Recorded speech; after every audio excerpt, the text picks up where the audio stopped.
Meanwhile, the battle between the US and Russia is intensifying. The CIA has announced a mass recruitment drive. They're looking for Russian spies. And where do they hope to find them? On a Telegram channel. Not making this up. You have to look at this video. It was created by the CIA. Это та жизнь, о которой я мечтал. Тот путь, который я себе выбрал. Почему жизни одних людей ценятся больше, чем жизни других? This video shows fictional Russian officials at home and at work. They're struggling over a question. Should they reach out to American spies? That's the question they're debating. There is no mention of Putin or the war in Ukraine. The video ends with a message.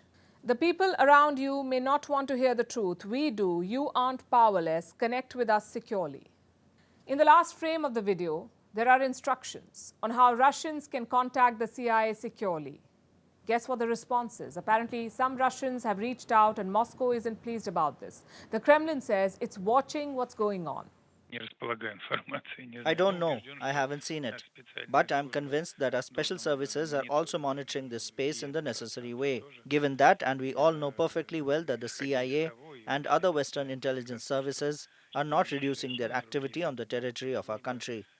An open offer to spy for America straight from the CIA. Why just Russia? No country would be happy about this. But then again, this is not your average diplomatic relationship. The United States and Russia are sworn enemies. And espionage has defined this relationship, especially in the Soviet era. So these recruitment efforts are not new, really, though the methods may be. The US has been at it for a while, more so after the war in Ukraine began. They see Russia as a quote-unquote potentially rich recruitment environment. And they have clear targets, like Russian government officials and those Russians who recently fled the country. Do you know how many people we are talking about here? Some 500,000. 5 lakh people. That's how many Russians are said to have fled the country. They left in the wake of the war, and the CIA sees them as a good resource pool. They can talk without the fear of being tracked. Or so the Americans hope. In November, a senior CIA official defined the perfect candidate. Let me quote that for you. We're looking around the world for Russians who are as disgusted with that as we are, because we're open for business. It couldn't have been clearer. What do you think Russia is doing in response? It's going after Americans and branding them as spies. This week, an American was charged in Vladivostok. His name is Robert Shonov. He used to work for a US consulate in Russia. Now he's been detained and charged with espionage. He was detained in Vladivostok and he's been kept in a jail in Moscow. The US embassy in Moscow has not said anything about the arrest yet. This isn't the first such, though. Earlier, a journalist was held. His name is Ivan Gershkovich. He works for the Wall Street Journal. He too has been accused of espionage. And the White House has called these charges ridiculous. These espionage charges are ridiculous. The targeting of American citizens by Russian government is unacceptable. We condemn the detention of Mr. Gershkovich in the strongest terms. But they should expect more of this. Since the Soviet era, both Washington and Moscow have engaged in the shadow war. Espionage is critical to their operations, a way to gain leverage. Let me in fact tell you about the most famous incident of this kind, the Great Seal bug. This was some 60 years back. American officials appeared before the UN Security Council. They presented proof of Soviet spying. And what was this proof? The Americans had found a bug, a device that listened into their conversations. It captured conversations and transmitted sound waves to an external receiver. Do you know where the bug was found? Inside a gift. A gift given by the Soviets to the Americans. The bug was plated inside a wooden carving.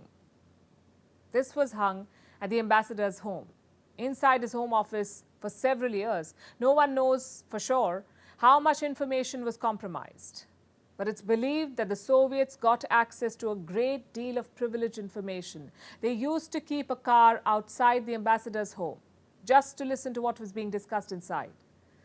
The same thing is happening now, only this time the weapon is far more sophisticated. Imagine a world where artificial intelligence governs our decisions, autonomous weapons walk among us, and devastating cyber attacks are launched regularly. Today, all of this sounds dystopian, But the truth is, without proper regulation of AI, this could be our reality sooner rather than later. AI is part of our daily life. Its great potential has accelerated its acceptance rate. But along with that, it's also increased its dangers.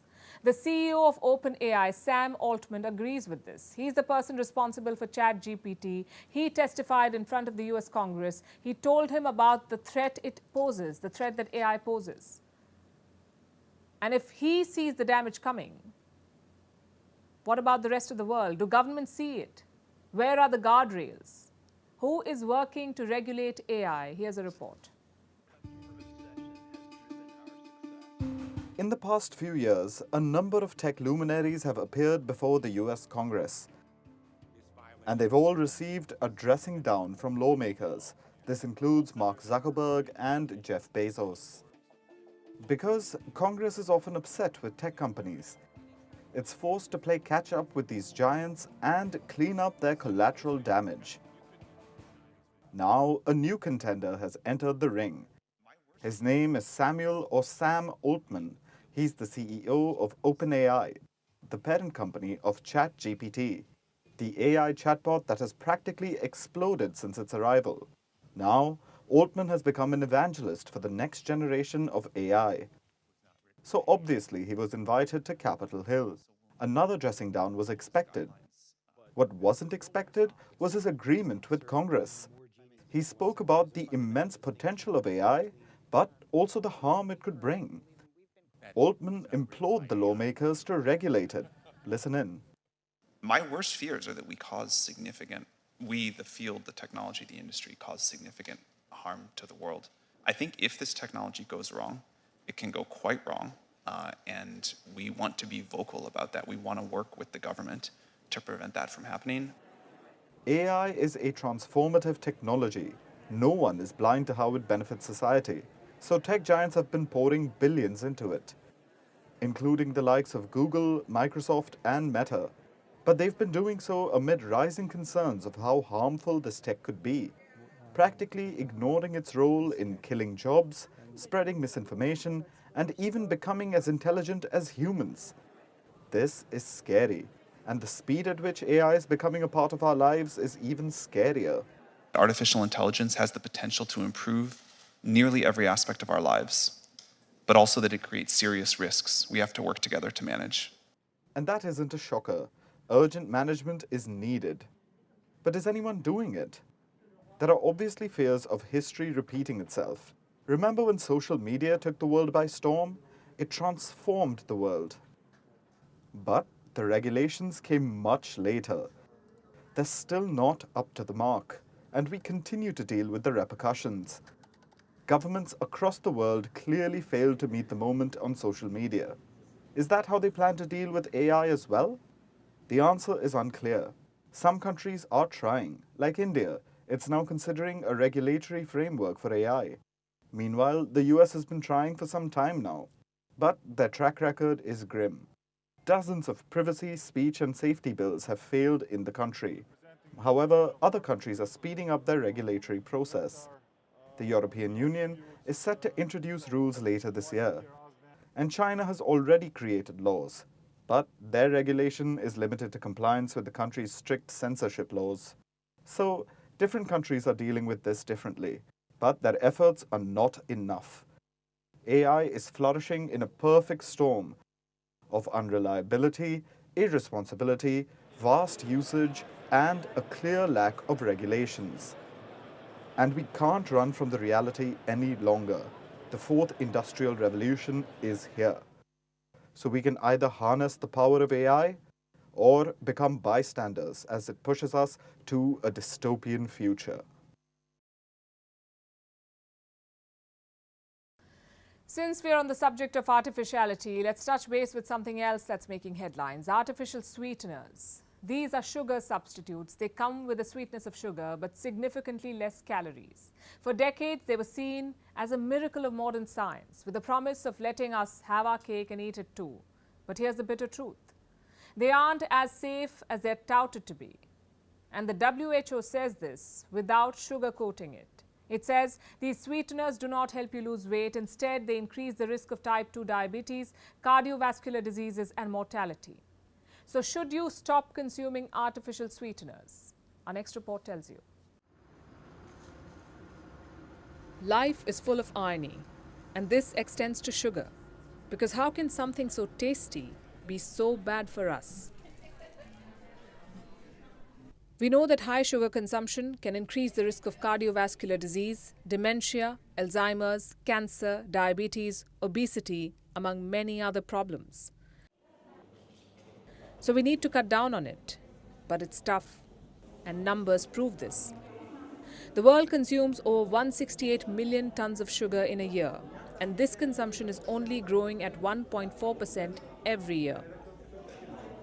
But let's give ourselves some credit. We do try to look for alternatives to sugar. That's why we invented artificial sweeteners. And they came to our rescue with full force. Today, they are in our homes and restaurants. They are in our sodas, coffee, cereals, and yogurts. Their global market is now worth $7.2 billion. All in all, they're quite popular. Because they give us a taste of sweetness and hope. The hope of not depriving ourselves of dessert anymore, of enjoying that and more without gaining calories. But let's hold that hurrah, because these artificial sweeteners are more of a trick than a treat. The World Health Organization has released a new report, and it contradicts what the world has believed thus far. These sugar sweeteners aren't making us lose weight. In fact, they don't do anything to control body weight. But not only are they doing their job poorly, they're also creating more problems. They're causing a number of health problems by increasing the risk of type 2 diabetes, cardiovascular diseases, and even mortality. Imagine if someone lied to you on their CV to land a job. Not only did they do the job poorly, they also created more trouble for the manager. They'd probably be fired, right? Well, that's exactly what the World Health Organization wants for your artificial sweetener. They want you to fire it. But this guideline does not apply to everyone, like people with pre-existing diabetes, for whom these artificial sweeteners are the last resort. They don't need to stop using them just yet, simply because this WHO review does not study people with diabetes. So an assessment cannot be made, at least not yet. As for everyone else, the WHO recommends they go back to naturally occurring sugars, and this time, actually cut down on it. We know it sounds bitter, almost as if science dangled a toffee in front of people and now wants it back. The thing is, nutrition research is constantly evolving. With stronger data, research is coming up with more concrete findings, which sometimes contradict their own previous assumptions. And the newest finding is difficult to come to terms with. But at least now we know that sweeteners do more harm than good. So we can make a conscious effort to slowly ditch them, satisfy sugar cravings with natural sugar, and gradually cut down on that as well. Sounds morose, but health experts say it'll get better with time. And this isn't hollow hope. We can actually train our taste buds over time. Eventually, we will crave lesser sugar. And this is probably worth it, because sometimes the sweetness of life increases in the absence of sugar. Since we're on the topic of war, let's look at what India has been up to on that front. It's ramping up its defense capabilities, focusing on conventional weapons like the BrahMos and Pralay missiles. A few days ago, India successfully testified a BrahMos supersonic missile, the first such launch from INS Mormugao. It's a guided missile destroyer. Also, the Pralay missile. 120 such missiles were ordered last December. Another 250 will be bought soon by the Indian Defence Ministry. These weapons are used for non-nuclear warfare. India is arming itself considering the border tensions with China and, of course, the perpetual challenges vis-a-vis Pakistan. Unfortunately, both are nuclear-armed nations. So to avoid a nuclear escalation, India needs to be ready to fight a prolonged war with conventional weapons. Our next report tells you more. The Indian Defence Forces are upgrading their arsenal, their missile arsenal to be specific. India recently test-fired the medium-range BrahMos missile. The BrahMos isn't new, of course, but this test marked the first time it was fired from a guided missile destroyer. The BrahMos missile was launched from the INS Mormugao. The Indian Navy said that the missile successfully hit the bullseye. BrahMos is a portmanteau of the words Brahmaputra and Moskva, rivers in India and Russia respectively. That's to signify that the missiles are jointly developed by the two countries. But India is not resting on its laurels. It's not just relying on the BrahMos missile series. It's also stepping up the production of its Pralay ballistic missiles. Pralay means apocalypse. These are shorter-range conventional missiles. Conventional means they aren't made to carry nuclear weapons. India already has the Prithvi and Agni series for that. The Pralay missiles have a different purpose. They can be used in a conventional war without leading to an escalation. You see, India's most likely adversaries are China and Pakistan. Both of them are nuclear powers. Even if there's a war, none of the countries can really use their nukes. That would be mad. And we don't just mean that it's preposterous. In military terms, MAD stands for Mutually Assured Destruction. Basically, that's where everyone dies. No one will fight a war that way. But that doesn't mean India's neighbors won't try and invade. China tried that in 2020 in India's Ladakh region. There still hasn't been a disengagement there. And as for Pakistan, it has done everything from sponsoring terror to declaring war. So it's a smart idea for India to be prepared. That's where the conventional weapons like the BrahMos and the Pralay missiles come in. They'll help India defend itself without having to resort to nukes. India's Defence Research and Development Organization, or DRDO, recently finished testing the Pralay missiles. Like we mentioned earlier, they're short-range missiles. They have a range between 150 to 500 kilometers. The Pralay missiles are surface-to-surface missiles, meaning they're launched from the ground. The Pralay missiles will complement India's BrahMos stockpile and give the country an added military dimension. The Indian Ministry of Defence cleared an order for 120 of them last December. Reports say that an additional order for 250 Pralay missiles is in the works. And who will get them? A whole new division. India is planning to set up an integrated rocket force. The IRF will handle India's Pralay and BrahMos missiles. It will also take care of other conventional missiles and India's rocket launch systems. The rocket force won't be in charge of nuclear weapons though. Those will still fall under India's Strategic Forces Command. Nonetheless, India's integrated rocket force will have control over its conventional missile assets, and it will coordinate with other branches of the Indian military. This helps streamline India's defense and plan for a swift response in the face of aggressive neighbors. And now it's time for Vantage Shots, images that tell the story. We're starting with Pakistan. The ongoing political turmoil took a comical turn. Former Information Minister Fawad Chaudhry made a sprint for his life to evade arrest. In Japan, coral reefs off the island of Okinawa were seen releasing thousands of tiny eggs into the ocean.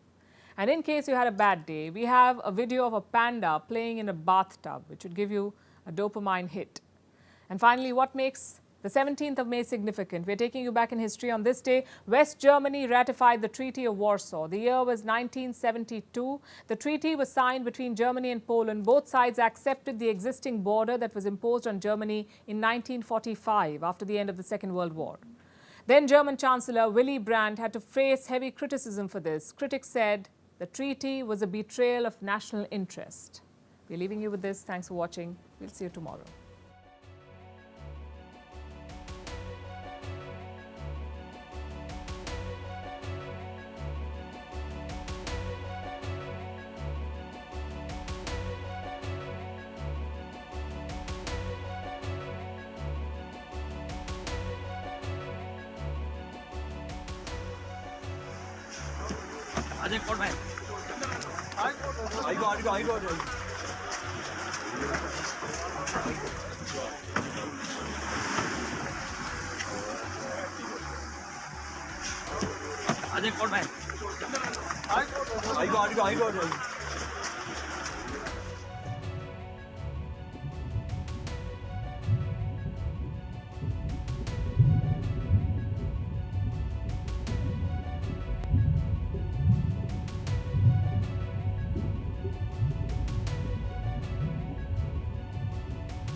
email exchanges from inside the BBC, they talk about the risk of violating Indian laws. It's easier to rake up the freedom of speech debate, but does it give anyone a free pass to knowingly violate the law? America supports India because it needs India's support in return. And India is working with the US because it suits India's interests. This is how geopolitics works. Last night, he diffused a crisis with his defense minister. But today, Netanyahu was confronted with a new problem. His cabinet seems to have rebelled against him. The UK is looking at the Indian subcontinent to fill its coffers. That India seems to be negotiating from a position of power, like a partner and not a former colony.